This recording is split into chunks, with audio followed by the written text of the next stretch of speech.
can pose for conservation, biodiversity protection, and ecosystem restoration. And if you are new here, welcome and hello.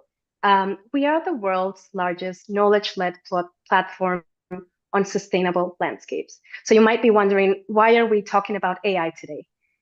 There's a huge reason. AI has a lot to do, and it has huge potential to boost climate action around the world. And that's exactly what we're going to talk about today. We're going to talk about, we're going to chat with conservationists, developers, and experts around the world who are going to show us exactly that, what we can do, what we are doing, and what we need to keep in mind for developing sustainable, equitable AI solutions for everyone.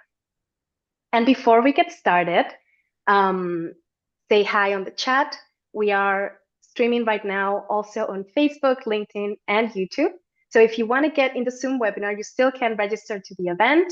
Our colleagues will post the link in the chat right now, so you can join us on Zoom and take advantage of the full interaction of this webinar.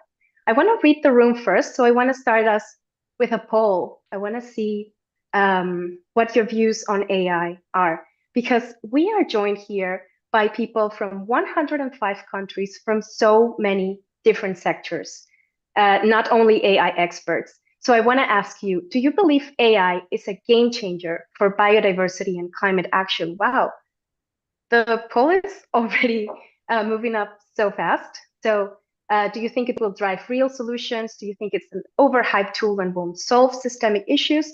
Or you're still undecided and need to hear more before that? Let us know on the chat, on LinkedIn, and take part in the polls on YouTube and Facebook and Zoom webinar. Wonderful. Okay, so I see that the needle is leaning towards yes. So I guess the majority of you think that there are some real solutions that can be delivered through AI. That's wonderful. We're gonna launch this poll back at the end to see if anything changed here, if the undecided have made a decision towards the end. Wonderful. Right, so now I am pleased to introduce the first session of the day. And let's please welcome Stephanie O'Donnell, who is the tech lead for the Global Wildlife Program at the World Bank. Stephanie, the floor is yours. And thank you so much for joining us today. Thank you so much. I am absolutely delighted to be here and to be a part of this conversation about AI and its potential in wildlife conservation and addressing some of the challenges facing our planet. And I think it's really clear that AI brings opportunities, but it also brings risks, challenges, and ethical dilemmas. And across Africa, Asia, and Latin America, AI is being applied in conservation, but there are also different people trying to use AI are facing different challenges with access to technology, funding, and governance structures. So today we're here to explore, what works and what doesn't, and why, and how do we avoid AI deepening inequalities in conservation? Some really big questions. I'm not sure we're going to get there in 2 hours, but we're going to give it a really good shot. And so before we get into our first panel discussion in this first session, I'd love to take the opportunity to introduce our first keynote speaker. I'd love to welcome Kate Calotte, who is the founder and CEO of Amini, an impact-driven AI startup solving Africa's environmental data scarcity to support regenerating natural capital at scale. Kate couldn't be with us today. She's super busy. She's really hard to lock down, but she's a wonderful speaker and doing really, really amazing work. So she was kind enough to record a message and send some of her thoughts to open this session. So I'd love to welcome Kate.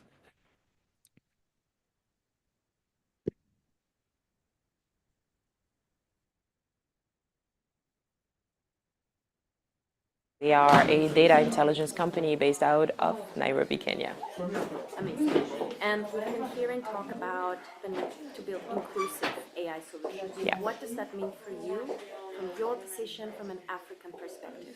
It means that actually we need to build AI that is representative of Africa, our culture, our history, and our people. If you look at the AI systems that are being trained today, they're actually being trained on data that's being scrapped from the internet. But actually, you have a large population of the on the African continent who is still not connected to the internet. The digital divide is still real, and that means that those data sets are not representative of us. There's no data on us. We're completely invisible to those models. So when it comes to actually building inclusive AI, we need to make sure that the inputs data that is being used to train those models represents us, so the output that we are getting is actually relevant to us. I mean, we're starting from a blank page, so there's so many opportunities, you know, and I think it comes from enabling young developers to actually solve problems for their countries. There's gazillions of problems to solve, but there is already a very vibrant machine learning developer community on the continent, so we just need to enable them. Things such around agriculture, healthcare, transportation, logistics, like there's a lot to build, but we just need access to the right tools for us to be able to build the solutions for ourselves. I think we are talking a lot about sustainability and climate change in the context of the energy consumption and the water consumption of data centers and supercomputers. One of the things I want to caution against is that, you know, the Global North has had a lot of time to actually innovate and build large models, to build data centers, to build supercomputers. Now the entire world is waking up to the fact that every country in the world needs to start understanding what those AI systems mean for themselves. And we're already starting to put labels and restrictions on, like, do not go and build large models, build things that are very efficient, very small, with forgetting that actually we're not building general purpose technology just to build general purpose technology. We need to build technology that is fit for purpose, and developers, given the choice, they will make the choice that's the most sustainable. You know, scarcity is the mother of innovation. We're talking about things like small language model, frugal AI, like smaller models. Actually, it's been happening in Africa for so long.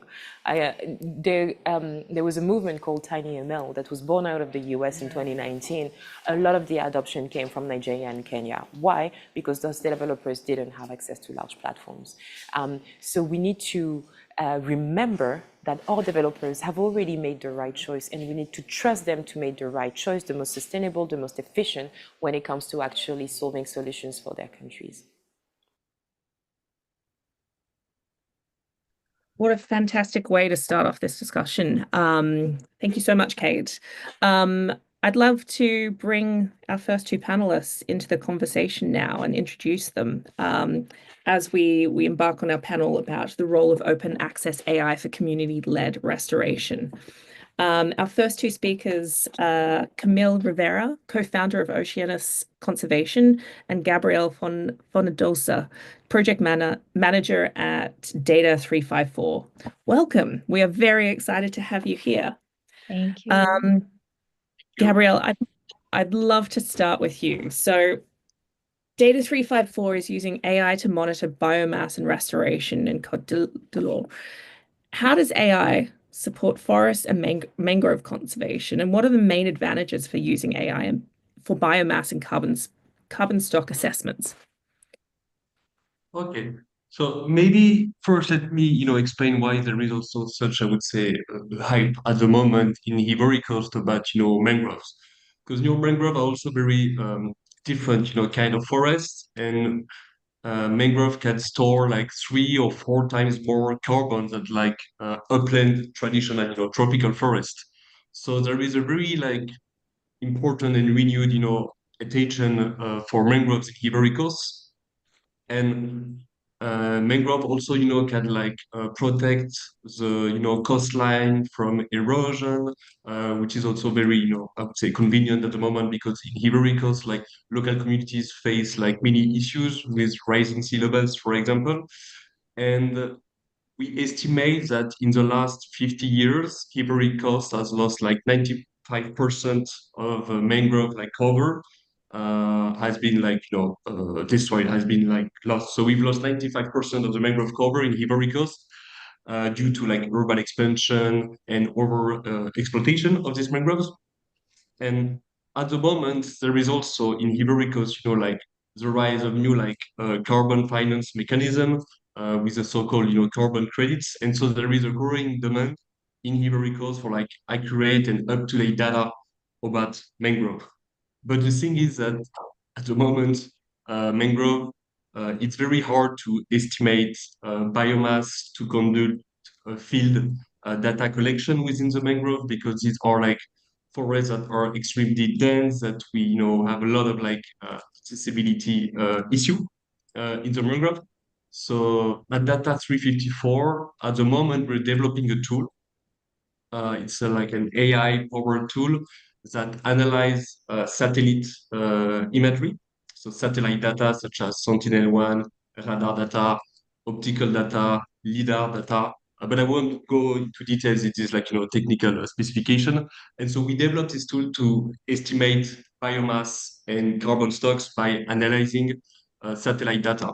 And so at the moment, we've conducted like a field work in Fresco, in Sassandra, in different regions in Ivory Coast. And it gives us like three main advantages. AI is like with this tool, we aim to map biomass within the mangroves in Ivory Coast. And I would say we could estimate biomass in a mangrove in just, I would say like instantly, that's what we want to do, to develop a tool. So it's very easy to assess biomass within the mangrove. And also with this tool, we will be able to track change over time. And so it will really help us to, for example, if you're working on a restoration, mangrove project, with this tool, it will be much easier to monitor biomass within the mangrove. It will be easier to create like a warning system, for example, to receive an alert in case of like if we detect any early sign of degradation of the mangrove. And our goal is also to standardize and scale our models that we're building right now. But I do have to admit that as I said, like we are developing the tool at the moment, so I would say we are not there yet, but I think it has a very important, like a very promising, potential. Um, and maybe what I can add also is that one of the big, issue and difficulties that we face today is really the lack of ground truth data, especially regarding mangroves in Ivory Coast, because conducting a field trip is so hard, and and um, yeah. So I would say that the tool we're developing at the moment will really help. We hope it's going to help to monitor the mangroves within Ivory Coast. But yeah, field data collection is a big issue. I think that takes us really beautifully into Camille.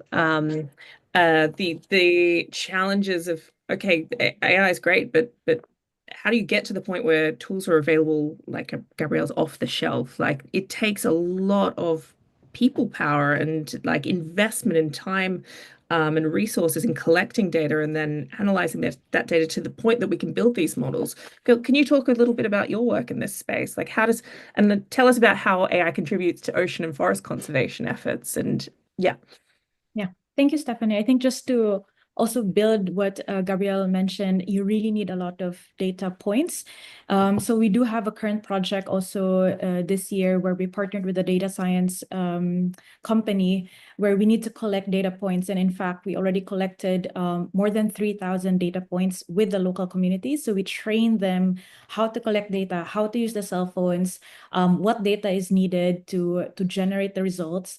And then you have to go to the mangrove forest, all the root systems and all the, environmental conditions, even like typhoon that happens in the Philippines. It's very, very weather dependent to have these challenges.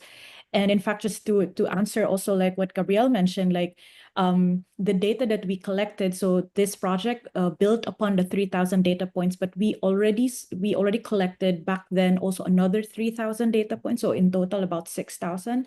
And this could generate results from calculating carbon biomass, and we had drone data as well. So we flew so many drone in about 80 to 100 hectare mangrove area, then you can do tree cover and even mangrove extent. So I think that really gives a lot, as you said, Stephanie, you need a lot of manpower, and in order to do this, you need to train a lot of communities. And another just contribution, just to go into like how AI can also, not just on mangrove side, but there are also organizations in the Philippines that uses, cameras underwater and collect data of, faster collection of fish and getting all the results rather than the divers go there and conduct more assessments. So this one is also a partnership between, a data science company. So in the Philippines, most of the AI work is really a partnership between, an academe or a private sector and sometimes an NGO. So, but definitely there's more things to do, such as putting more finance on developing these tools and collecting data. And so as AI tools become more prominent in conservation, how can we ensure that local communities actively benefit from the data and the insights generated, rather than just serving as external stakeholders or people we're extracting data from? Like how do we move away from that model of conservation and application of AI? Gabrielle, I'd love to hear from you first, but Camilla, if you've got thoughts, I'd like to hear from you as well. Yeah, I would say that for us, the very first step, and that is like non-negotiable, and I would say it's that like the basis like of all our project is to open up the data that we collect. So all the data that we're collecting, for example, at the moment within the mangroves will be published in a few months and will be free, like will be open. So anybody, local communities, NGOs, local governments, central government, researchers can use this data. And can use like our soon to be published biomass data set. And I think for us it's a very important part to like make sure that like local stakeholders can also take advantage of this data. But I would say it's not sufficient enough, because sometimes you Yeah. can just publish the data set, but like how can you be sure that local NGOs or like local communities we use, I'm not sure that, for example, the local communities we're working with, it's a Sandra, will go on a Hugging Face to like download our like CSV with the biomass, uh, so we need also to make sure that we develop also like capacity building, and also we try to empower local communities to understand the value of this data. For example, to assist them to develop a carbon finance project, for example, so they really understand what is the value and what they can get out of this data set. And I would say the other thing is that we are very proud in Data 354 to say that our tool is really made in Côte d'Ivoire. So we're in Côte d'Ivoire based company. The tool is built with Ivorian data. It's built with like Ivorian engineers, data scientists that are trained at in Côte d'Ivoire at a very good university called INPHB. And we are also focusing on like Ivorian challenges at Data 354. So I think it's very important to have this local ownership as well with the tool we develop. Camille, anything to add? Yeah. Just to also support what Gabrielle said. So in the project that we do, apart from really doing the whole capacity training, I think the best thing to do to have the sustainability is to create the ordinance and the framework to be included that in the local government, right? So part of the project that we do is that we collect the data. The most important thing is to give back to the community. So the communities that we train, they already know how to collect them. And now part of the project is to train 3 more organizations to be able to amplify more work. So we're going to train 3 more NGOs, and then they will be amplifying their own communities. But there are so many interests already from the local government that this definitely the mangrove monitoring tools will help them. So they wanted to have an ordinance to use this tool for their own environmental officer. So I think creating that would be the first step for sustainability in the projects that we do in the sites, for example. Yeah. Interesting. So tech dependence, does AI complement or replace traditional knowledge, in your opinion? What role do local communities play in decision making regarding the technological integration?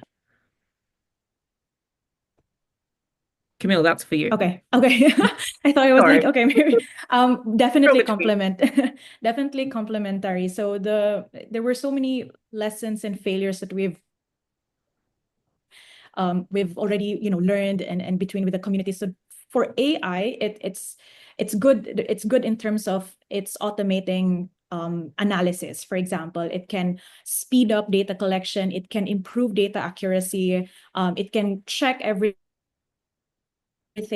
faster than traditional method, but it can also, especially with the climate impacts right now, it can predict changes from historical collection and then the data collection. But I think what AI lacks is the access in the Philippines. There are some areas in the Philippines, and especially in the project sites that we work with, that do not have internet access and tech literacy, and also have financial resources. We still have lack of financial resources to conduct trainings, to conduct data collection, and also like a lot of lacking on what is AI. A lot of coastal communities don't even know that yet, especially they don't have cell phones. Just a cell phone is they don't have, right? And again, the last I would say is there's also the consent. So when we conduct data collection, we do have to ask communities, those data privacy is part of the Philippines. We have this data privacy, but there needs to be an ethical consent wherein who owns the data, right? So the community should be part of the ownership, and especially the decision making and the control of the data should be controlled also by the communities. And I think that for sure, if we can co-design it with the local communities and they have enabling environment to be able to do something like internet, cell phone, and we can deploy, we can scale faster. But however, it's still complementary. It's not going to solve systemic issues. It's not gonna solve social injustices in conservation. It will definitely complement some other factors like just data accuracy and some needs like in the science field. But yeah, that's what I can say about that.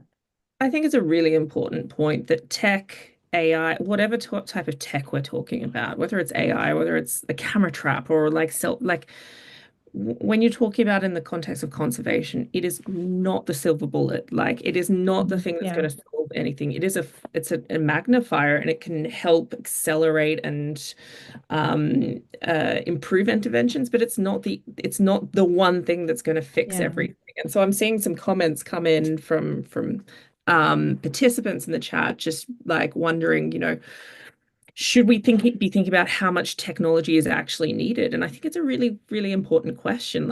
Is AI the thing that we should be deploying at every single project at every single level? Maybe not. Like I think it is a really complex issue, and I think going back to the first point, like AI is not off the shelf yet. It takes a huge amount of investment, not just to collect the data, but to work with communities and think through the ethical issues. And it is complex, and it can have a huge role to play. But it's not as simple as taking it just out of the box, right? But before we continue with our discussion, I would love to do a little quick fire round with the audience. And so I'm going to read out a series of statements about AI and conservation, and you need to react fast, okay? Everyone listening, you need to react fast and use Zoom's agree or disagree reactions. If you're unsure, you can stay neutral, but don't overthink. Just go with your gut. Okay, ready? Let's go. AI, first question, first statement. AI-driven conservation empowers local communities. Agree, disagree? I don't know how this works. Does it pop up as a reaction? Do I read them all out and then it comes up? I don't know. We'll figure it out. Okay. Second statement. AI is creating a new form of data colonialism in conservation. AI can help address land rights and governance failures in conservation. AI is just a tool. The real challenge is who decides how to use it. Oh, I can comment a bit between state. Not sure. Um, uh, agree, agree. Okay. AI should be fully open access, even if it risks misuse and misinterpretation. What do we think? Not sure. Agree, not likely. Disagree, not sure. Well, that was a controversial statement. Okay. Disagree, not sure. Um, some clear divides. Um, and AI is just a tool. The real challenge is who decides how to use it.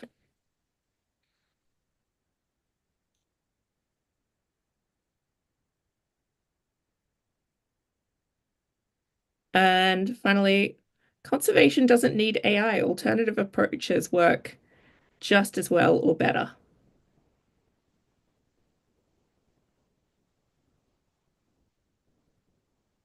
Disagree. Okay, interesting. Half. Disagree. Okay. Okay, so we're going to, okay, not sure. Interesting. Okay. So bit of mix of feelings around those different issues. So we've seen okay. So let's dig deeper into some of these key issues with our panelists. So first question, AI for whom? Who controls the data? How can communities truly access and use AI-powered insights? What do you guys think? Camille, you looked a little twitchy. Do you want to take it first? Yeah. I think, I think there has to be both. There has to be both agreements. I would say like data sharing agreements for the data, because I work a lot with communities. Definitely they need to know what is happening. They need to know, they need to have control of the data, but it needs to be hand in hand to who decides on policies, for example, or who decides on things that's happening there. And especially in the Philippines, it's a very hierarchical, society where it's a lot of top-down approach. It's very decentralized in terms of like, deciding, right? And I think I've seen a lot of organizations working together, such as, Gainforest is working with Amazon communities, and the data is owned by the Amazonian communities, but I think there has to be that data sharing agreement. And who contributes to that knowledge and policy has to be really, really good. If the governance is weak, I don't think it will solve anything. Yes. We've heard from so many projects that actually talking about these things before the project starts is so important, and putting in place things like data sharing agreements and having it written up and having it be considered before you start is just really best practice for how you deal with some of these ethical issues, and it just can make like the conversation happen. So I guess the question is like, where do you get a data sharing agreement? Where did you guys get yours? Did you just develop one, or have you found there's resources online for you guys that you were able to lean on? Is it for me? Yeah, that was for you. Sorry, because there was a follow-up question. Yeah. No, so there's when we work with the data science company, they do give that they do give it to us, and then we have to review it.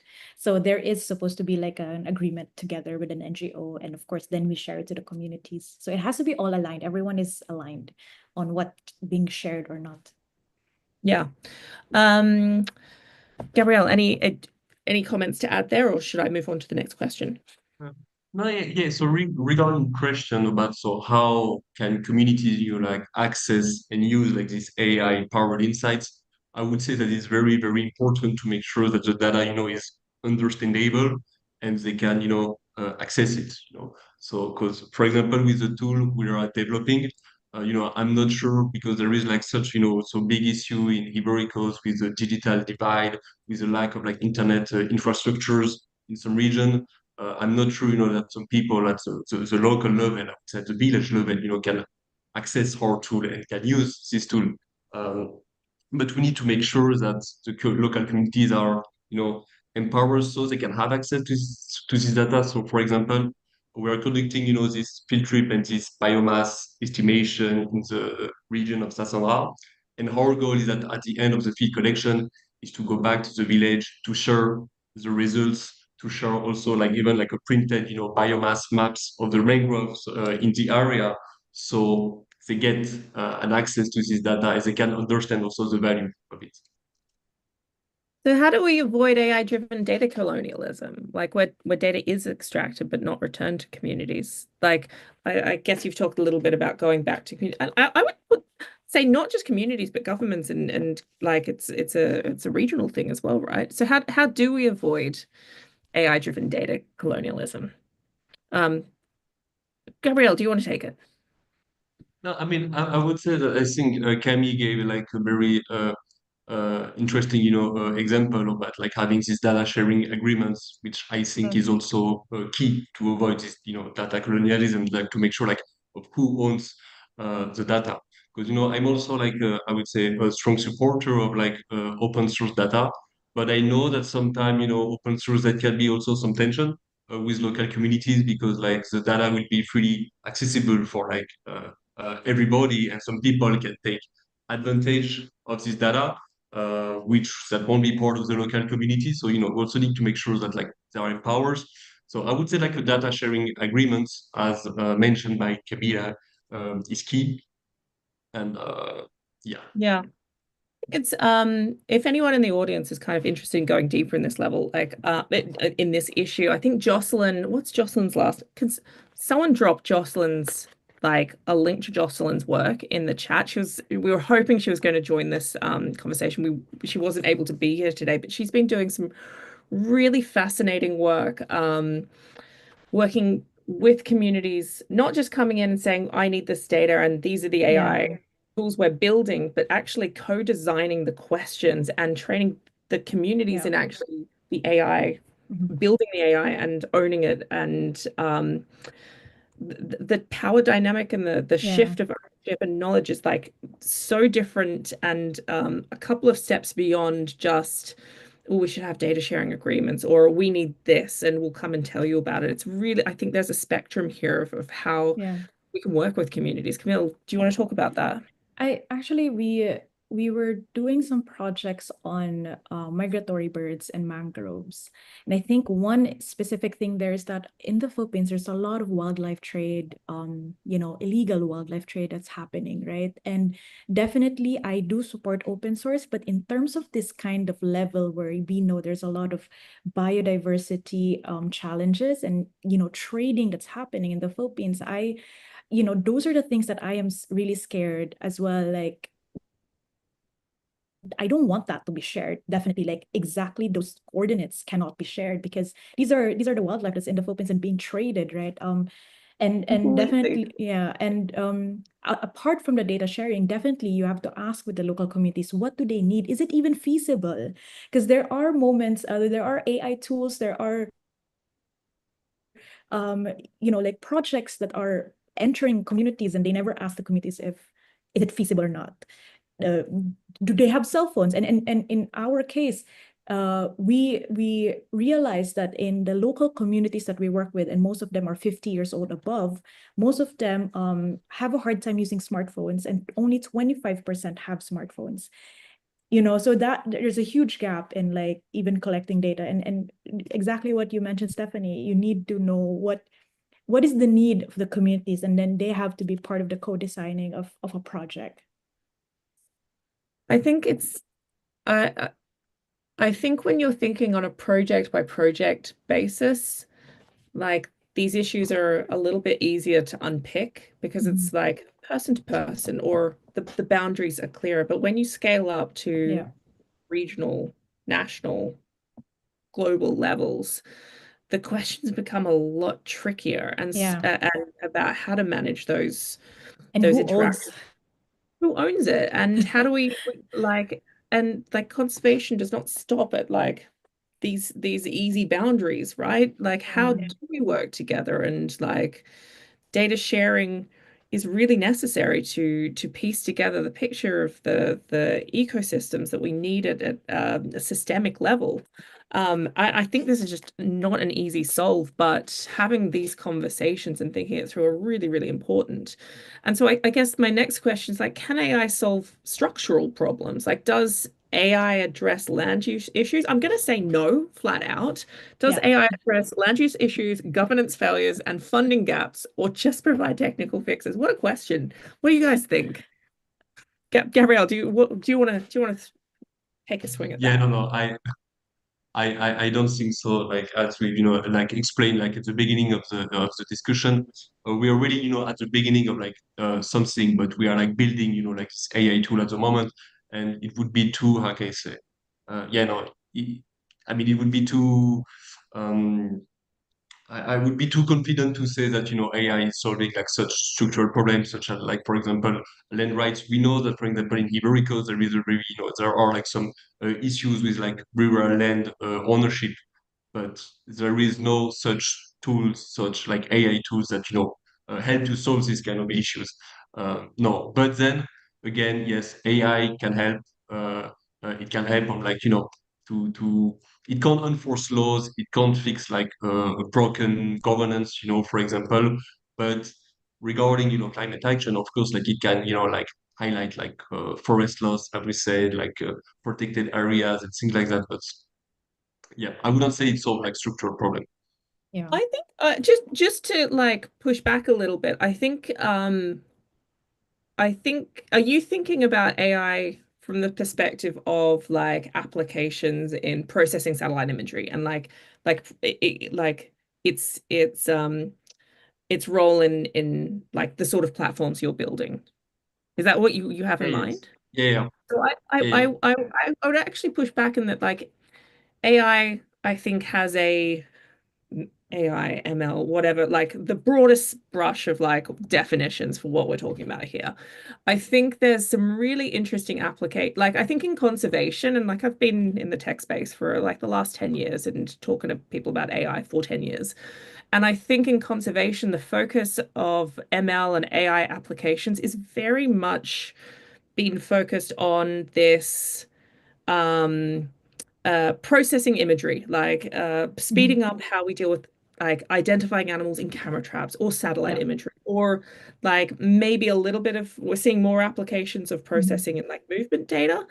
But there's also, I think, like all of the generative AI and like the stuff that's been emerging and like really changing other sectors in the last year, I don't think we're really like grappling with yet, and or even just thinking about. And I'm really interested to see like the AI applications in the legal frameworks and like the Yeah. role it can play in helping not solve these problems about governance or governance failures or land right issues, but it does have a role to play in like speeding up, okay, trolling through legal documents and like helping get the information more accessible so that we can then use it to go and make different arguments.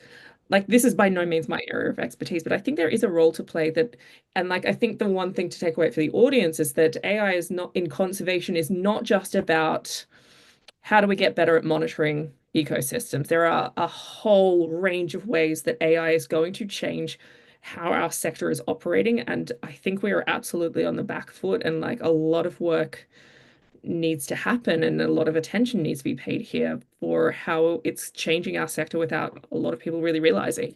Camille, what do you think? Yeah, just to what you mentioned earlier, like it can check. So for me, for the application part on the ground, like definitely it can speed up decision making for sure. It can give us decision like, oh, this part here is being a land grab or illegal logging, but definitely it doesn't solve the systemic issues that's happening on the ground. It can, however, strengthen maybe a legal claim that a community is trying to do, like what you mentioned, Stephanie. Like it may the AI can serve as a or it can support maybe the legal framework. Like there's a lot of policies in the Philippines that a lot of conservationists, a lot of lawyers, and there's so many paperworks happening. But how do we find those Republic Acts? How do we find those?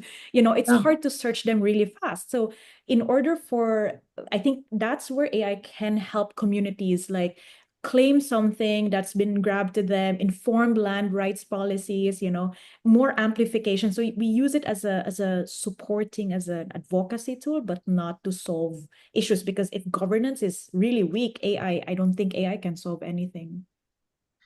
I'm seeing some really interesting comments from the chat, so I'm going to read a few out so like our live stream and everyone else can see them. But Catherine Monk was comment funding gaps. If AI improves the production and speed of evidence mapping, then it will increase the identification of evidence gaps and improve targeting of funding. I also think there's a role for AI to play in matchmaking between funders, because like at the moment, like a lot of the funding is like relationship dependent. So I wonder, I'm really interested to see how it changes like that interaction between funders and fundees, and like of course also the role of like AI and like helping write applications and like perhaps creating barriers, but also potentially breaking down barriers. It's going to be really interesting to see. Louis says AI is great for pattern recognition. It provides objective info. If everyone agrees on the validity of the models, and it can facilitate dialogue based on shared information. Yeah, like getting on the same page, agreed. Dr. Anrudi says, even if AI can't solve structural issues, it can spotlight the gaps. Completely agree. Like amplifying local voices and supporting fairer systems if guided by justice, not by algorithms. And like there were a lot of people agreeing with that as well. And so I guess the question is like, how do we prevent AI from reinforcing inequalities in conservation? Like, what do you guys think? Camilla, do you want to take it first? I think I've mentioned it earlier, like having who owns kind of the data. I think communities at the same time, it has to be together. It has to be a shared agreement. Who has the legal control? Also having fair data agreements and making sure it's ethical. And making sure that the communities have a voice in how to use it, what to show, what not to show. And I like what you mentioned about the Joycelyn, like really understanding what's the need of the communities in order to create this huge scale programs. But I think I would say what really can solve, how AI can solve a lot of issues in conservation, but really there needs to be a lot of training and capacity building with communities, like how to interpret. I think that was a really good thing that in the comment, like there are and we come across this a lot as well, there are misinformation too that's happening in the conservation world, and it would be nice if AI can help filter misinformation. It has given us some information, but it has to counteract what are the not good information.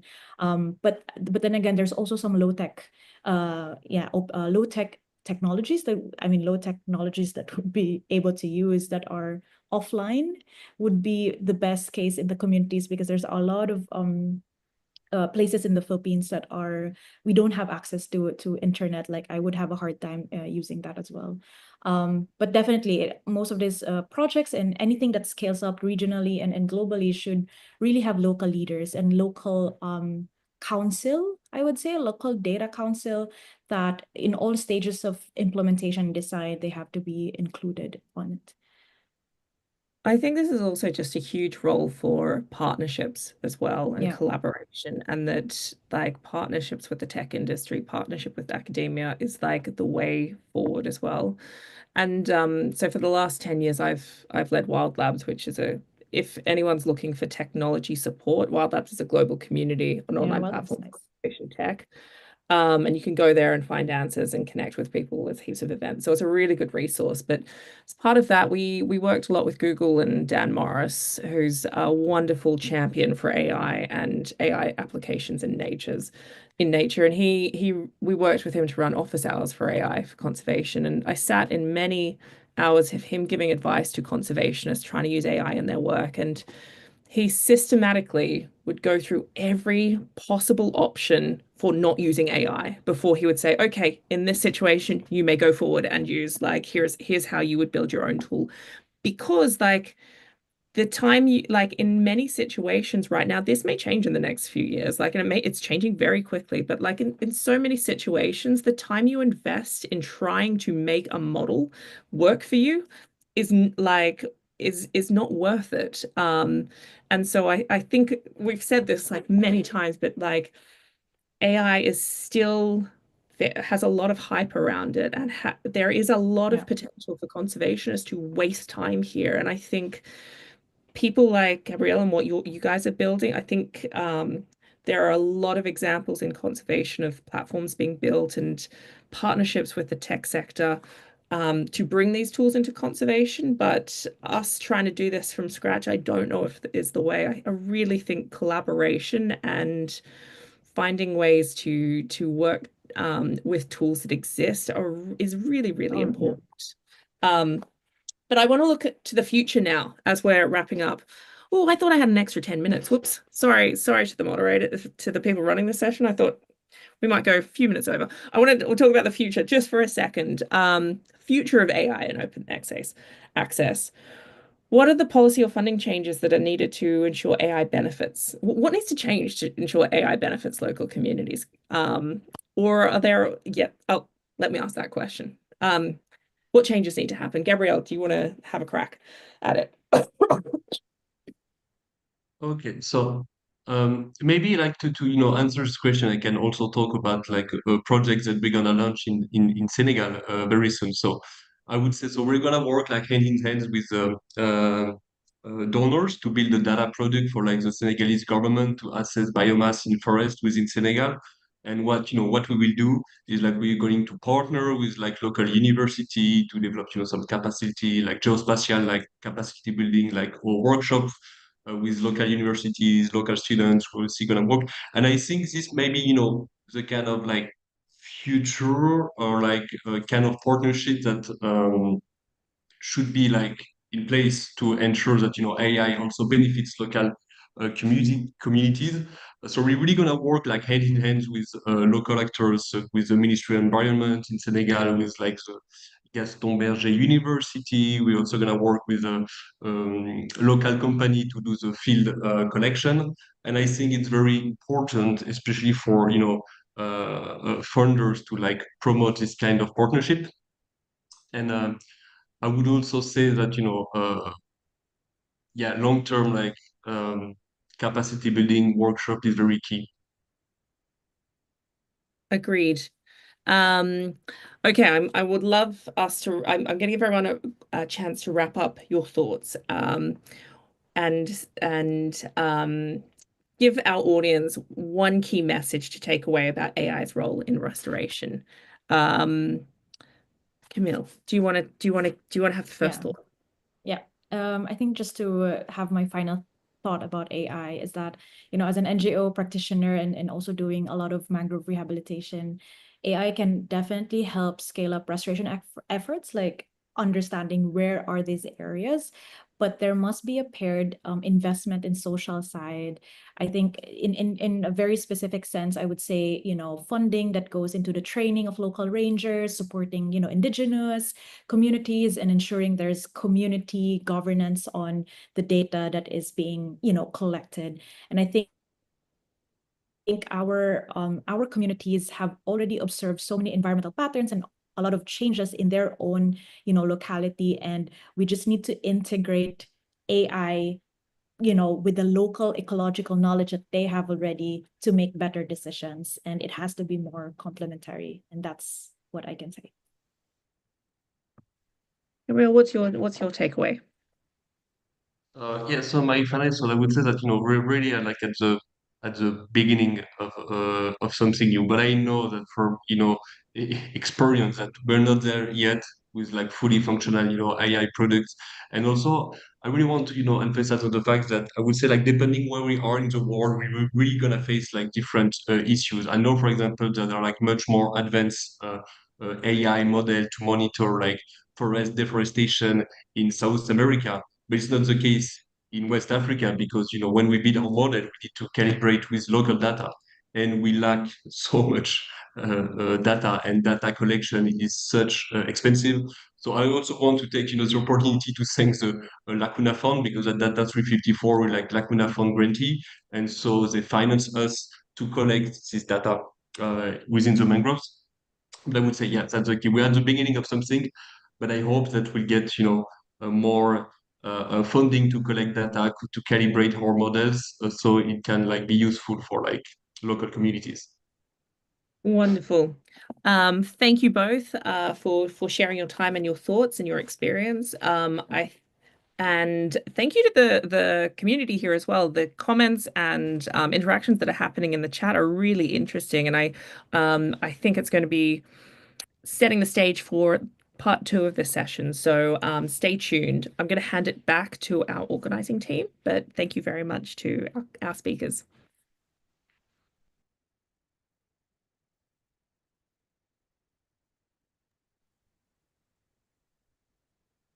Thank you so much to everyone watching for being so incredibly active and engaged in the chat. Thank you so much, Stephanie, Camille, and Gabrielle, for sharing your insights in this truly engaging discussion. It was wonderful to hear what communities are doing, what the challenges are, and how we can enable communities to not only collect the data and be active participants in the data that is being collected by them in their territories, but also to receive the benefits from the work that they are doing. So thank you so much once again to the audience watching us on Facebook, on LinkedIn, to everyone on Zoom being super active, and of course, to the speakers of session 1. So before we move on, let's take a quick break, a quick stretch break. I hope you're enjoying this event and are ready for session 2. We are now going to move on to widen a bit our scope to see how we can build cross-sectoral partnerships to scale these solutions and to highlight the local communities, the local actors that are that are behind the development of inclusive AI tools. But before we do move on with session 2, I want to invite you to our upcoming event. If you want to learn more about the latest AI conservation solutions, community-led tech innovations, and the tools to bridge the global digital divide, join us at the GLF Forest 2025 Hybrid Conference, Defining the Next Decade of Action, happening online, so you can also join from wherever you are, and in Bonn, Germany. If you want to learn more, you can register there on the link that's being shared in the chat, learn more about our event, and yeah, get ready to talk not only about the latest AI innovations, but also about rights and livelihoods, nature and climate finance, how we can sow a thriving forest bioeconomy, and of course, put in practice inclusive forest policies. So you can register now. Thank you so much. And let's get ready for session 2 after this quick video break.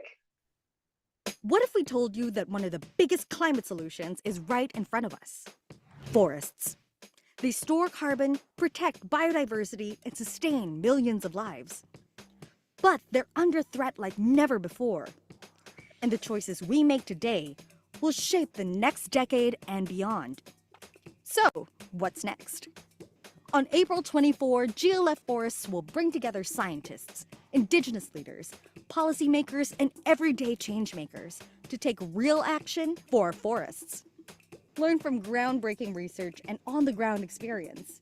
Connect with hundreds around the world working on real solutions, and turn great ideas into action. This is more than just a conference. It's a call to action. Join the movement. Join GLF Forests.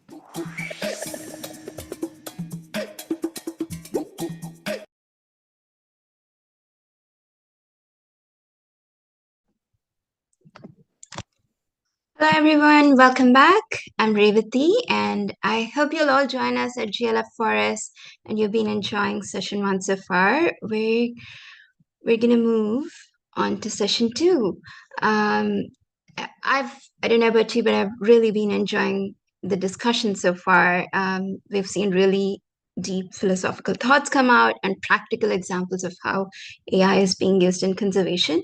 So we know that it can be a powerful tool, but we've also seen how implementation raises critical challenges.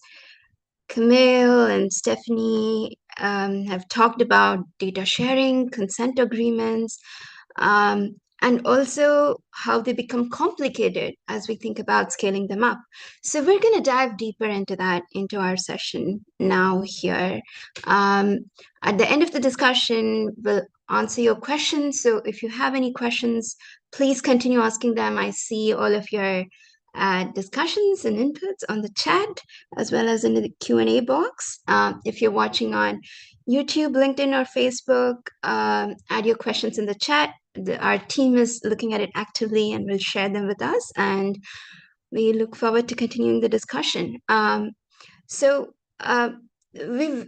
we've seen in session one on different policy shifts that people have talked about, and how it's non-trivial and not simple when you think about how communities don't just collect data, but they're active participants, as well as what that ethics, the ethics of creating an AI solution that for conservation that really takes community into account means, not just at a local level, but as you look into the regional level and global level and so on.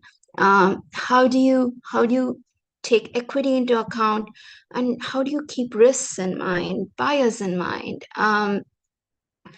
So I'm really excited that today on our panel, to go deeper into this with extensive experience, we have our two speakers. So we have Gabriel Nunes, Latin America's delegate for Game Forest Data Council on Indigenous ChatGPT development, and Ellie Copeland, who's a member of UNESCO's Ethics of AI unit. A very warm welcome to both of you, Gabriel and Ellie. Thank you so much for joining us. I'd love to start with some perspectives from both of you on this topic. And let's start with you, Ellie. Tell us more about your work, and maybe just a quick perspective on this topic to start off with. Sure, thank you, and good afternoon, everyone. It's a real pleasure to be here with you today to discuss this important topic of AI for the planet. So, as mentioned, I am here in my capacity as a member of UNESCO's Ethics of AI unit. So I'm really delighted to share some of our work in this area. So as we all know, AI is having a really significant impact on our environment and ecosystems. Calculations show that just training one single large language model is the equivalent to emitting around 300,000 kilograms of carbon dioxide. However, as has been discussed, what is particularly concerning is that the adverse environmental impacts of AI often disproportionately burden already vulnerable communities and regions. So, for instance, in 2022, one of the big tech companies operated its data center in Finland on 97% carbon-free energy, whereas in Asia, this number dropped to between 4 to 18%. So my question today is, what exactly can we do about this? So UNESCO member states were actually early to recognize some of these challenges and unanimously adopted the UNESCO recommendation of the Ethics of AI in 2021. So this framework remains actually the only global standard to date calling for the development and deployment of AI systems which are in line with human rights and fundamental freedoms. And actually of particular significance to our conversation today, one of the 4 core values that the recommendation is centered on is environmental and ecosystem flourishing. But beyond just values and principles, the recommendation includes 11 policy action areas that all 194 member states have committed to implementing. So if I take the example of policy action area 5, which is aptly environment and ecosystems, this calls for member states to firstly assess the direct and indirect environmental impact of AI throughout its life cycle. And that's including, but not limited to, its carbon footprint, energy consumption, and impact on raw material extraction. Secondly, to introduce incentives to ensure that the development and adoption of ethical AI-powered solutions for environmental monitoring and disaster risk resilience. And thirdly, and incredibly importantly, to adopt the principle of proportionality. And that means recognizing when necessary, we must refrain from using AI if its environmental harm is disproportionate. But this really leads me to my key question: how can we actually translate ethical principles into practice?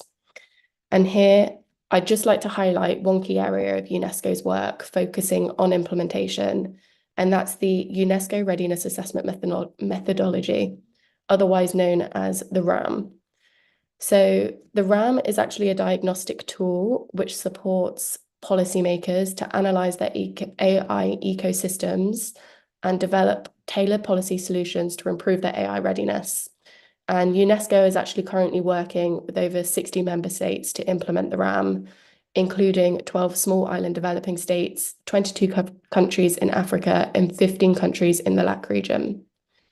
So a key dimension of the RAM is actually the social and cultural dimension, which asks countries questions about their environmental sustainability policies. For example, is there a specific consideration for the impact of AI on land and water use? And is an environmental impact assessment mandatory before using AI in certain cases? The outcomes of the RAM have shown actually that overwhelmingly and globally, there is actually a real lack of policy addressing the environmental impacts of AI.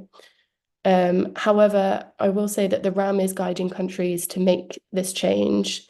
For example, if we take the example of Chile, the RAM actually included several actions to attract investment in AI technological infrastructure and to promote discussions on the environmental impacts. So these included for the likes of establishing a working group within government to investigate the environmental impacts of AI on the country. Secondly, designing and implementing a regulatory sandbox to pilot measures for protecting, mitigating, and remediating the implementation of high energy consuming AI models. And then thirdly, establishing research funds focusing on the environmental impacts of large AI models. So following the publication of the RAM, Chile actually updated its national AI strategy to align with these goals. And recently, a local court in Chile reversed the permit of a major tech company from building more data centers, citing environmental concerns. And this court actually requested that the company resubmit their proposal to consider these factors. So just to conclude for my opening remarks, I'd say that the protection of the planet really is at the heart of UNESCO's recommendation of the ethics of AI. However, kind of our early analysis shows a real lack of global policies addressing this issue. And I'd just like to say real change can happen in the implementation of the recommendation, as has been discussed in part one of this session, by working with local stakeholders to turn principles into action. Thank you. Amazing. We couldn't have gotten a better intro to the session. Thanks, Ellie. And I think that leads us very nicely to Gabrielle to give us a quick intro and maybe give us a little bit more of also the other perspective from the community and the innovators and so on the topic.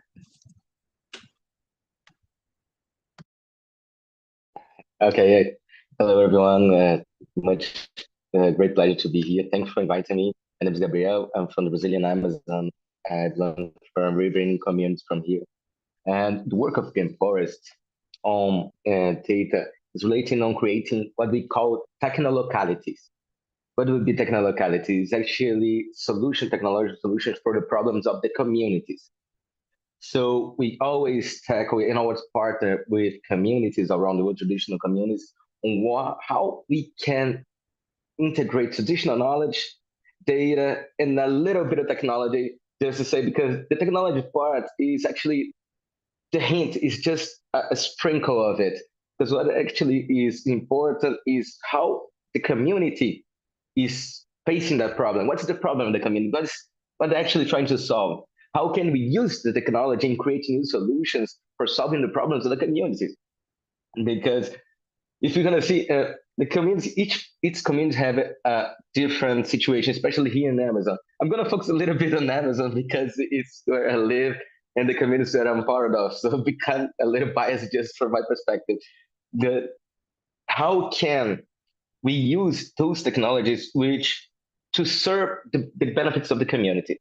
So just to give quick examples, because it seems too broad when we say this. Okay, but using technology for the communities, how we do it?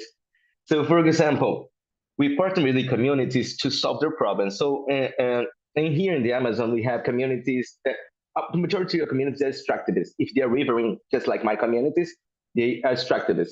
With the indigenous communities, they are a little bit different. But in the extractive communities, all our communities, they may not know how to read and write it, but they know how to read nature. And in that world over there, in new knowledge and new readings, we are the ignorance. Our intention is to capture the traditional knowledge on ecosystem, traditional eco knowledge that they have, and integrate for solving solutions. So, for example, we have a lot of trees called wuxi here that actually are really good resource for the communities as in feeding, as fruits for feeding. But they are extractivists that when we go on the jungle and try to collect these fruits, sometimes the fruit's not ripe. Sometimes we find a tree that actually been fell off. So we spend a lot of time, like 5 days on the jungle, trying to collect the fruits to distribute them among the communities.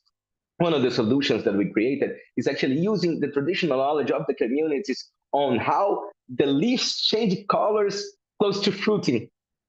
So they actually train using their knowledge. They say, look, Gabriel, I think this tree here is actually 3 months are getting the fruit ripe.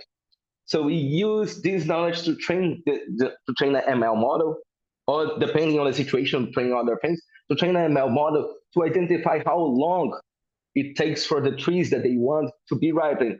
Now they have kind of a pathway saying, look, okay, we have to go to this tree, to this tree, to this tree, to this tree. The other trees you don't have to go because the model is saying actually they lack 2 weeks before they're ripe.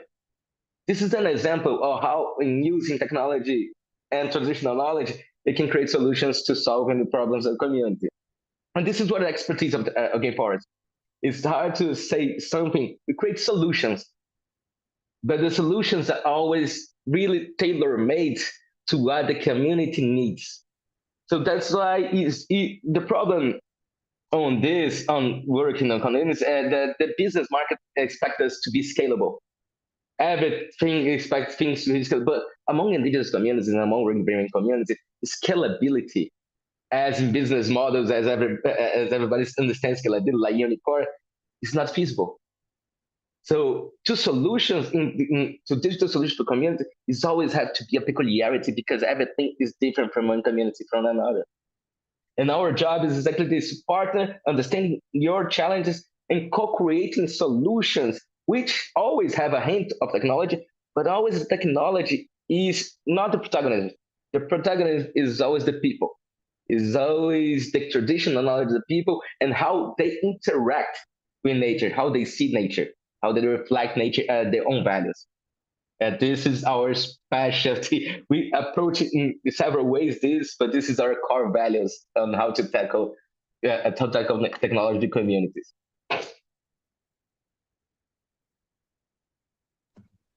Thank you, Gabriel. That's super insightful, and I wonder, Ellie, I think this is going to be a rich discussion because both of you bring really different perspectives to the table. And I wonder, following up on what you were talking about, Gabriel, in terms of how we ensure that AI solutions are really adaptable to the communities and the indigenous wisdom that they hold, the particular local, political, cultural context and the landscape. I wonder, Ellie, your take on it, given the work that UNESCO does with the ethics of AI and the work and how it works with the local and regional policymakers and beyond. What has your experience been in terms of how global ethical frameworks can be adapted to address the unique challenges and make sure that they're locally relevant? Yes, thank you. And Gabrielle, that was a super interesting talk. I completely agree. I think my perspective on this is that engagement with local communities and local stakeholders is everything and so valuable.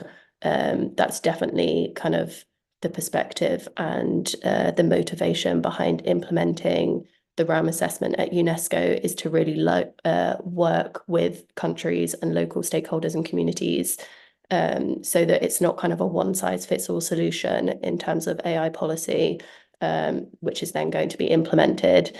So if I could take the example with, say, Côte d'Ivoire, where the RAM has been implemented, actually, I think it was around over 1,300 local stakeholders were consulted in this process because, as we know, kind of having a standard one-size-fits-all is not how effective AI policy is going to work. And as Gabrielle highlighted so wonderfully with his examples, local knowledge is so important to make sure that AI systems are effective and also are going to be used by the local communities. They have to, as was highlighted in session 1 as well, local communities have to know how to use the AI system, how to use it effectively. And I do believe that co-creation and working closely with a range of stakeholders is important for this process.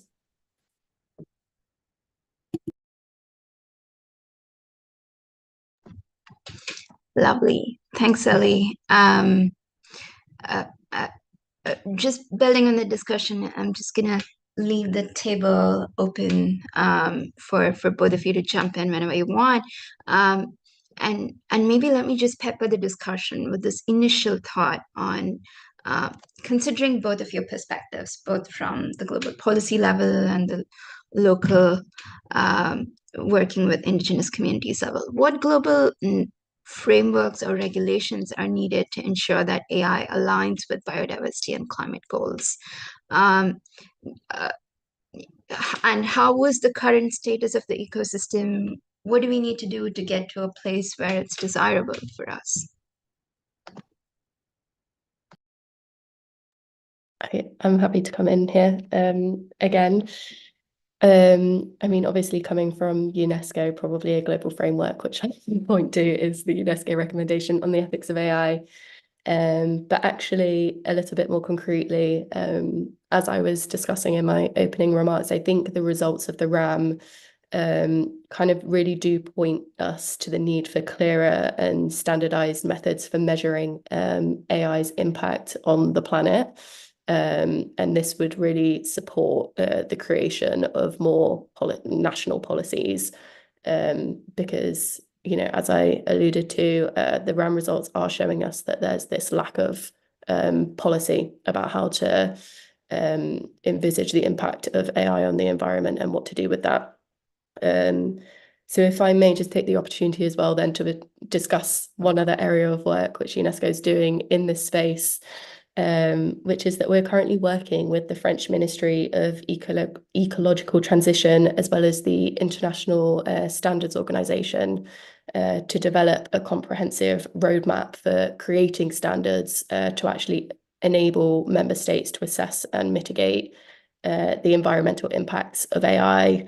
And this will include a few areas. So kind of creating actionable guidance on how to measure and reduce AI's environmental impact, as well as exploring how to implement safeguards and transparency measures, and also working on requirements that would establish having to have justifications for using AI in certain areas. So I'd really suggest that kind of looking forward, like a big area that would be useful for all of us to focus and work on is the creation of this international standard that will allow us to more easily be able to measure the environmental impact of AI.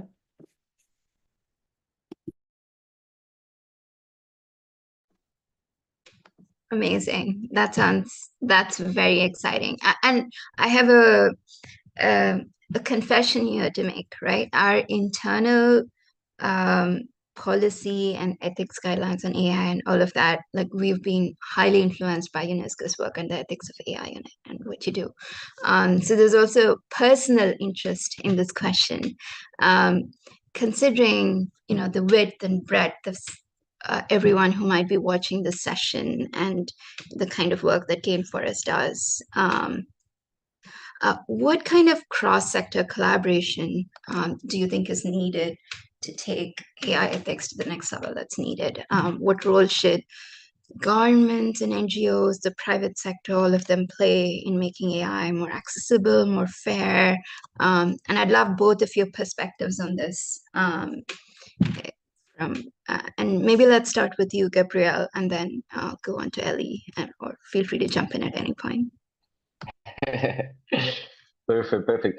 To give you just a perspective of what is Amazonian is, what being an Amazonian is that we feel that normally people from outside Amazonia see Amazonia as a green carpet, endless carpet of trees, or the biggest hotspot of biodiversity in the world. But below those trees lives a people.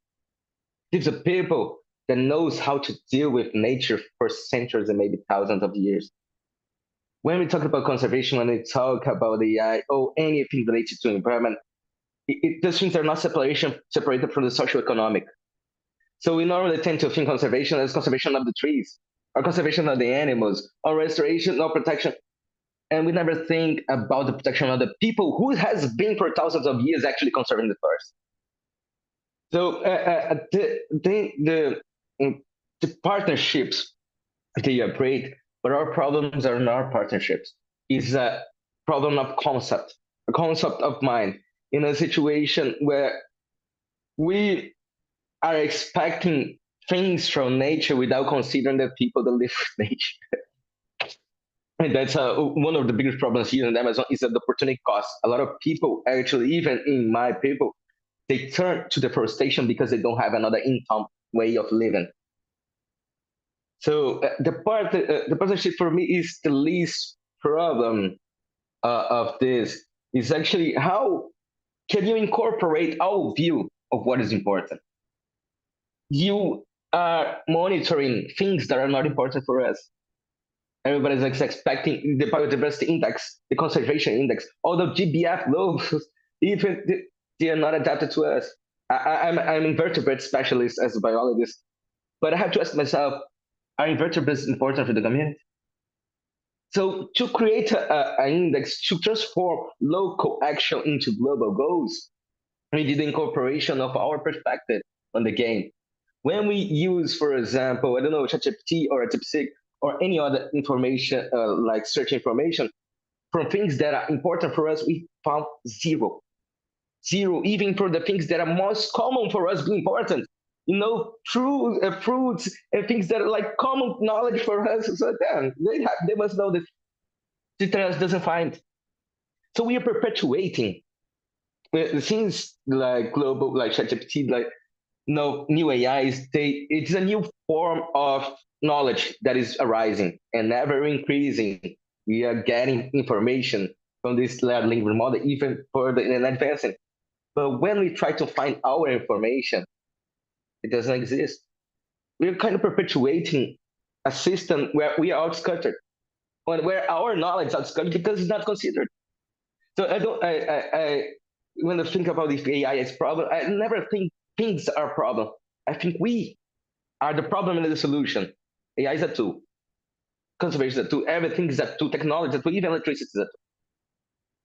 But until we approach things as in a corporation of conservation as a socio-economic problem, not only an environmental problem, it doesn't matter which partnerships, it doesn't matter which global policies, because the policies are not ours. And ever growing, the situation is getting worse because our interests are not included in what defines the global knowledge. Maybe for them, the most important is a sacred bird, which are not a good indicator for biodiversity index, but it has a hell of a good indicator for them. So the partnership itself is not necessarily what I think is important, but a concept of trying to understand that things have to come from bottom up, not top bottom, from the people who are living the problem, from the people who've been living the problem and knows how to deal with conservation since the beginning of time. We also want collaborations, but we want more partners who respect people who made themselves here, people who made themselves speech, people who, and not necessarily the partner. The partner, it has to come helping, trying to understand us, not to say what we need or trying to solve a problem that we actually don't have. It actually happens a lot. I'm sorry to taking this long for this answer. It's just that it's just this.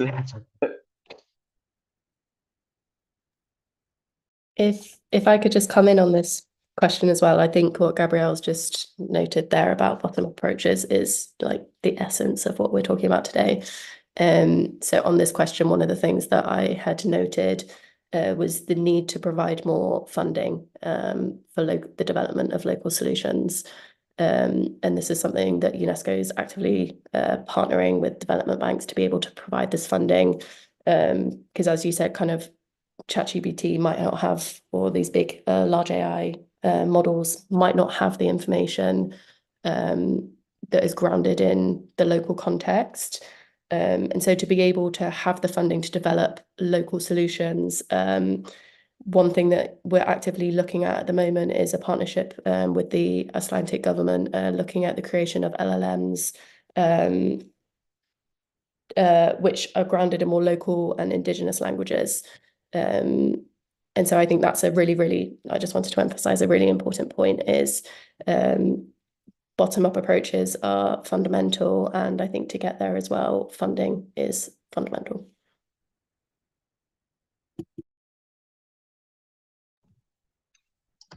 Love that. We need to have people at the center of it all. And I love the comments here. Our interests are not included in the search of global knowledge, Gabriel Nunes.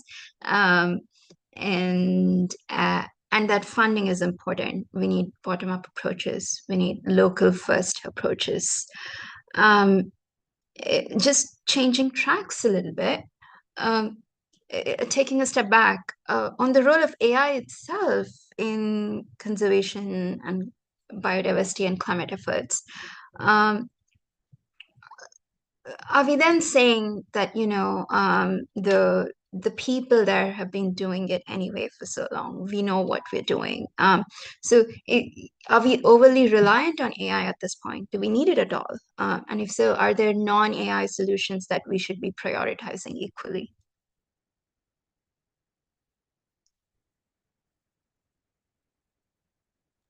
Yeah, go for it, Gabriel. For Ellie, for me.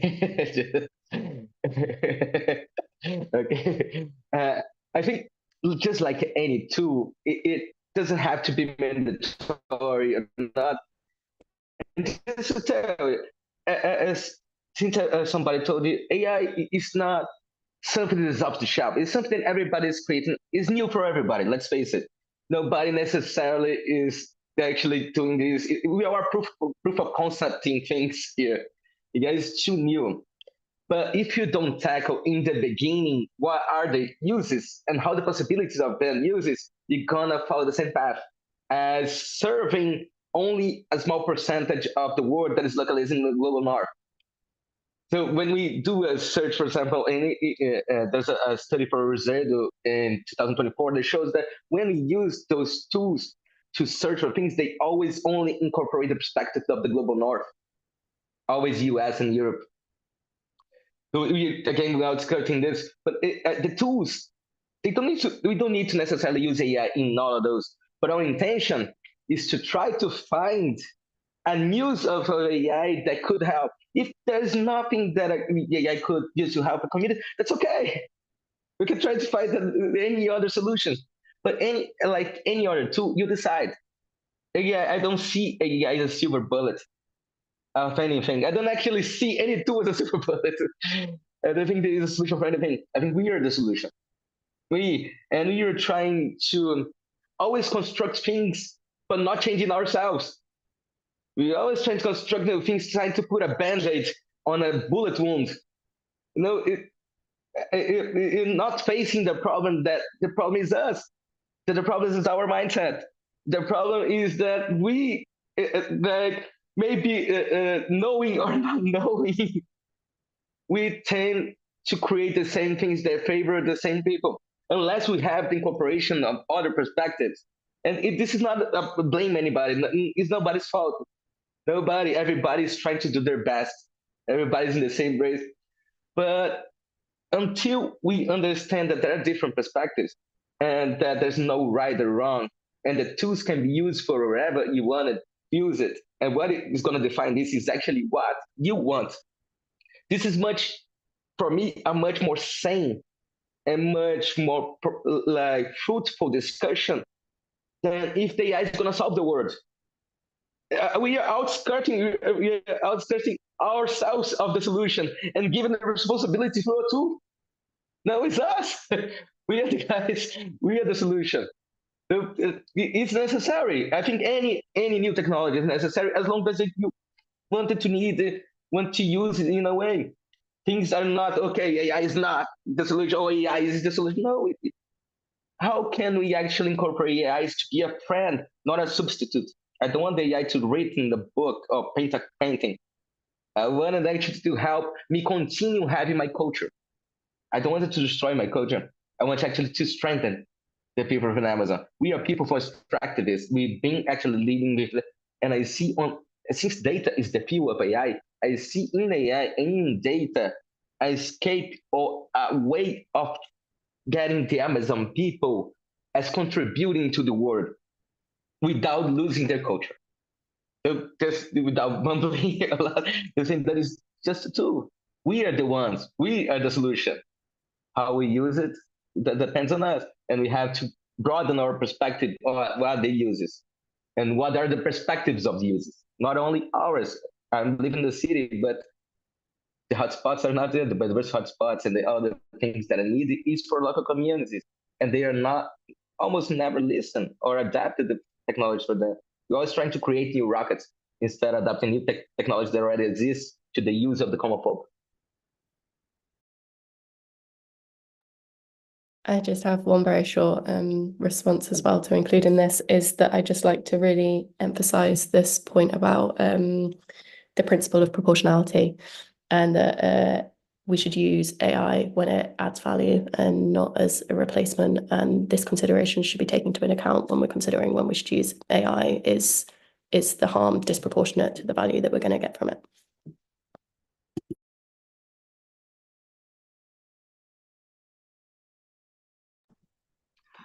Lovely. That was passionate and also incredibly succinct. Ending on that note, Ellie, that is great. I keep your questions coming because we're gonna. I'm looking at your questions and we're gonna go and try and take some of them in as much as time allows. Well,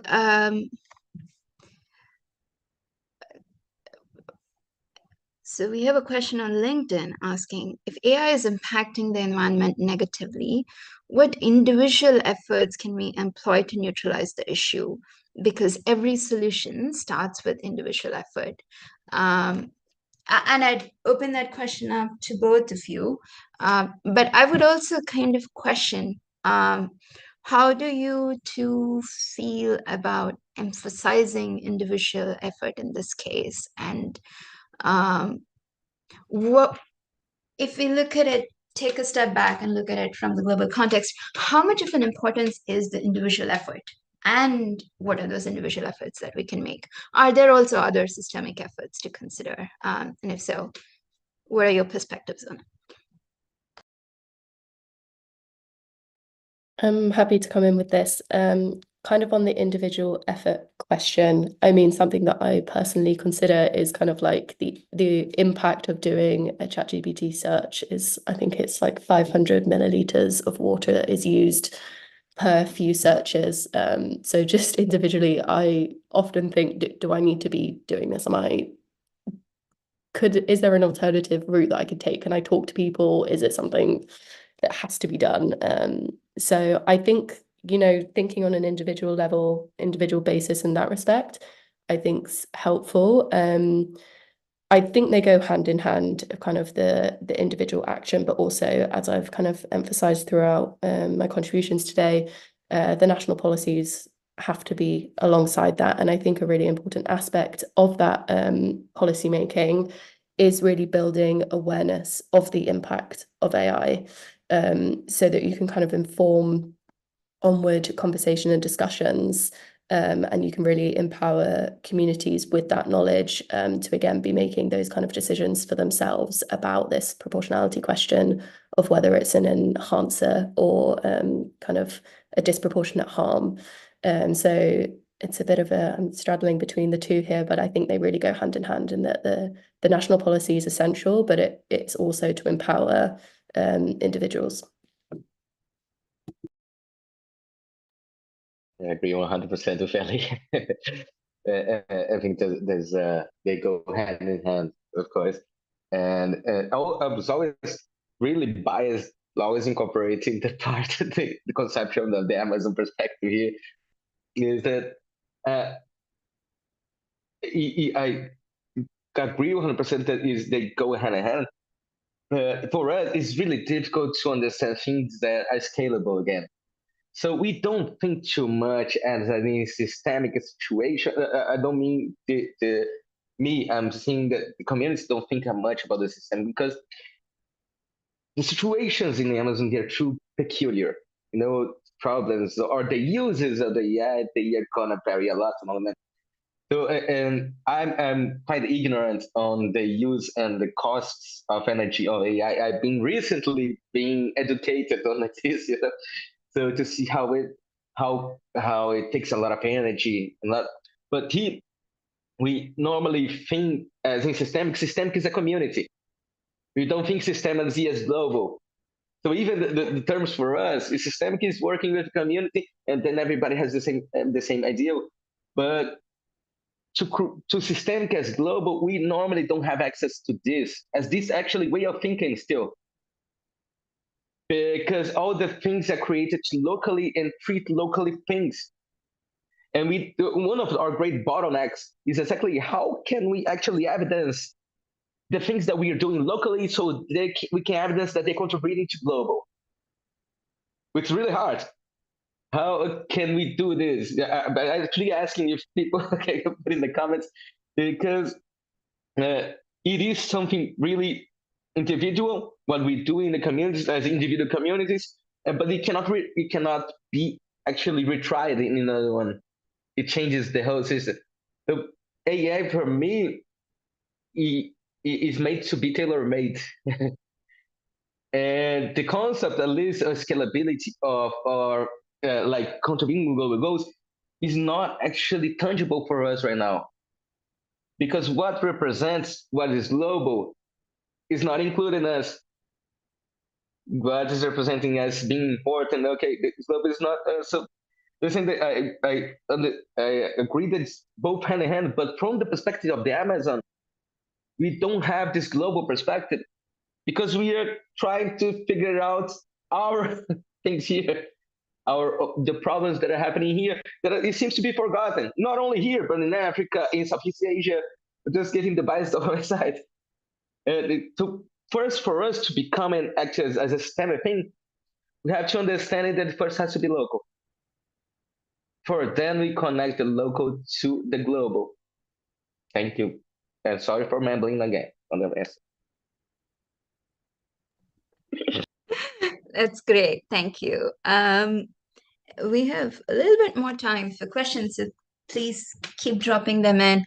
I see some questions on how to get in touch with the panelists. And I'm wondering if someone on the team can help add in the details of the panelists and how they can get in touch with the panelist team for the questions or collaborations, perhaps in the chat. And we'll try and take a few more quick questions, if we can be really quick about it. We have a question from Kali B saying, I'm all for open data, but it takes a lot of time, money, and human labor to build, maintain, store, host open source data sets.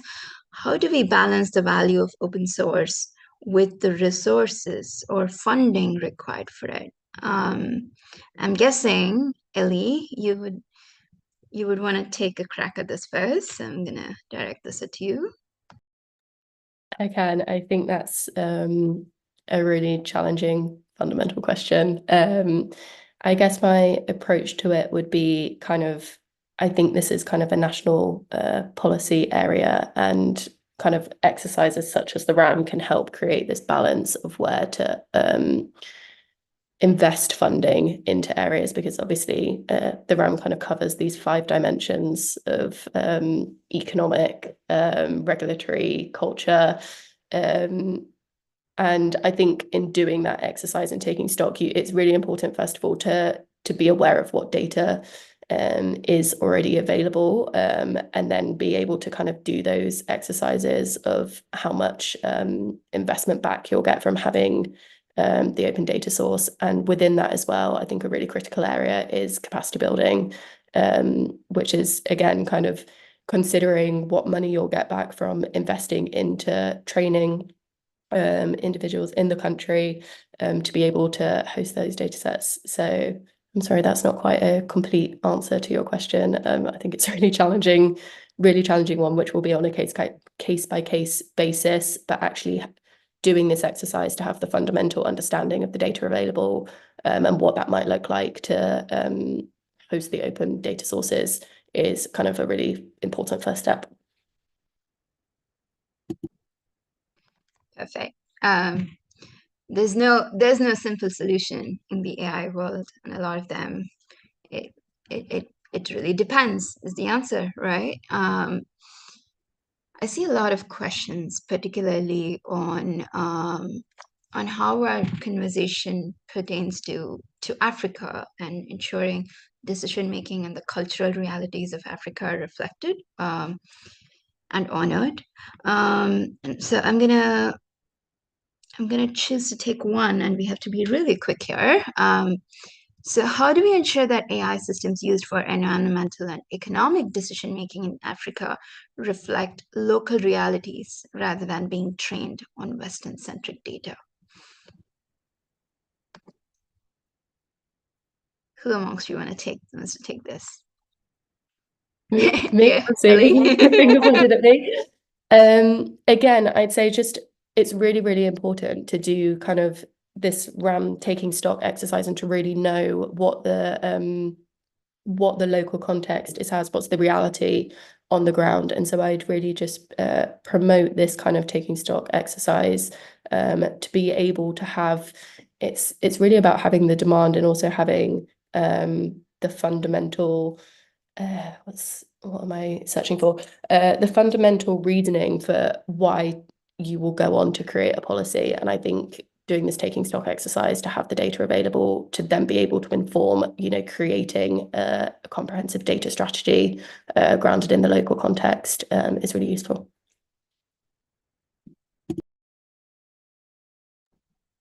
Amazing. I'm looking at the time, and so feel free to drop in more questions, but we're probably at this time where we would love to again reflect on the session and get inputs from all of you. And before we do that, let's give our speakers a chance to just quickly, like if you had to give us 30 to 45-second takeaway, the one big takeaway that you want everybody here listening to our conversation to remember from our discussion today, what would you want it to be? So I have 3, but they're very quick.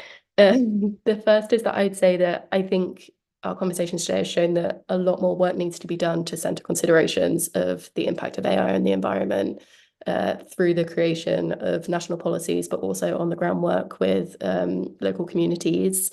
I also wanted to emphasize that I think COP30 is going to provide a really good opportunity to reaffirm commitment and also energy into existing initiatives and really make sure that they're working and that we can get the best out of all of the work that's been done for all this time beforehand. And then the final one is to really emphasize this principle of proportionality and that it's so important to use as a guide for future developments of AI.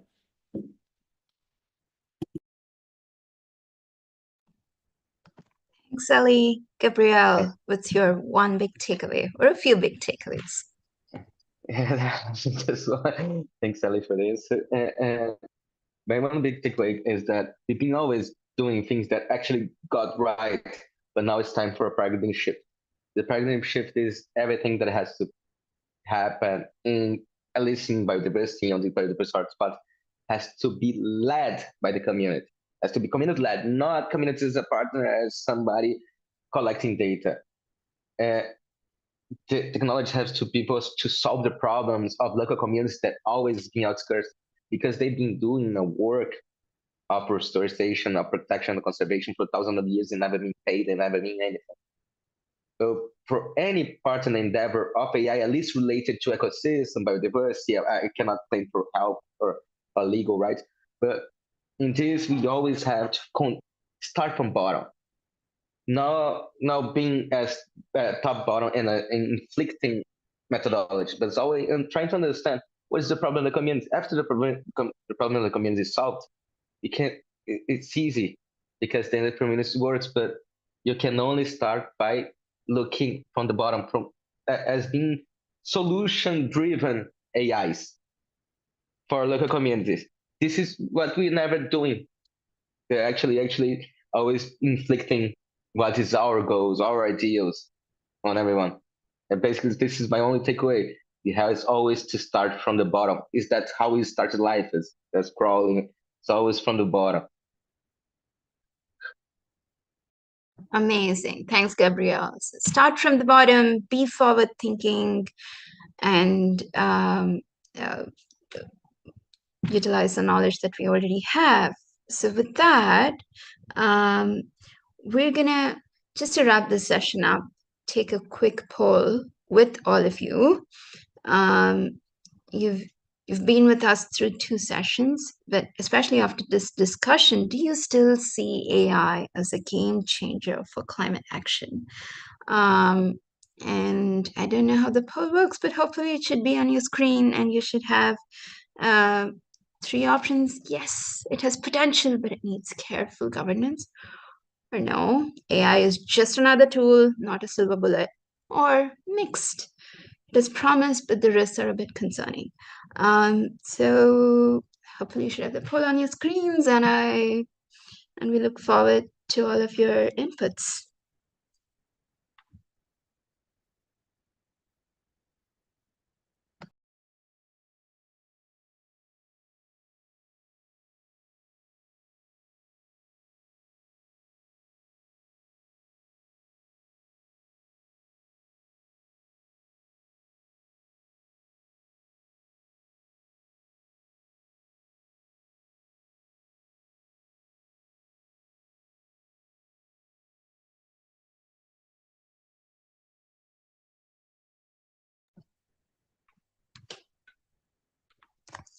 And if you're saying one or the other, feel free to also, if you want to drop in the chat why you think yes or no, or you have mixed feelings or whatever that is, and any other final reflections you have.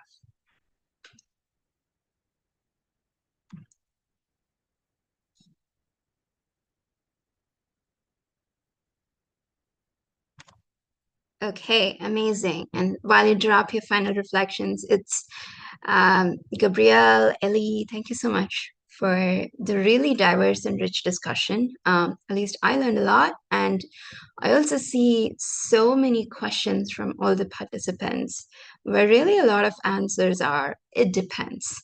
AI, we've seen again and again, and very passionately, emphasizing that AI needs to be built bottom up. Local communities need to be taken into account. And what we have right now, we're not ready enough. And all the tools, including UNESCO's Ethics for AI framework that is available and where we can engage more. And we don't want AI to be a band-aid on a bullet wound. And we need to keep proportionality in context as we think about decisions on where AI is appropriate or where it's not. So in other words, it depends. And that's been an interesting discussion, and we hope to continue the conversation. I'm gonna, with that, return the control back to Andrea to wrap up the session. Thank you so much, Ravati. Thank you so much, Ellie Copeland of UNESCO's AI unit, and Gabriel Nunes from Gainforest, science lead at Gainforest. That was such an insightful discussion and such a great way to wrap up this digital forum, AI for the Earth. Thank you so much, of course, to the audience. You've been so active with your questions, with participating in the polls, asking for more information on how to get involved. So that's really encouraging for us. We hope that you can stay in touch, subscribe to our newsletter, and make sure to tune in to our upcoming event, GLF Forests, so you don't miss any of the insightful conversations that we have in store for you. Once again, on behalf of the Global Landscapes Forum, I'm thrilled to wrap up this digital forum, AI for the Earth, and thanking all of the speakers who have joined us today to share their insights on data ownerships, highlighting that communities should be able to co-decide on what's being done with the data, as Camille Rivera from Oceanus Conservation shared during session 1, complementing it with the fact that communities need to be the direct beneficiaries of the results of the AI tools that are being developed, as Gabriel Fonladosa said from his experience in Côte d'Ivoire. Moving on to Ellie Copeland's insightful comment on the fact that we should use AI where it adds value. And of course, we cannot oversee Gabriel Nunes' intervention. AI is not a silver bullet. We are the solution. So with that, I'd like to thank you all once again and see you next time. Have a wonderful rest of the evening and the day.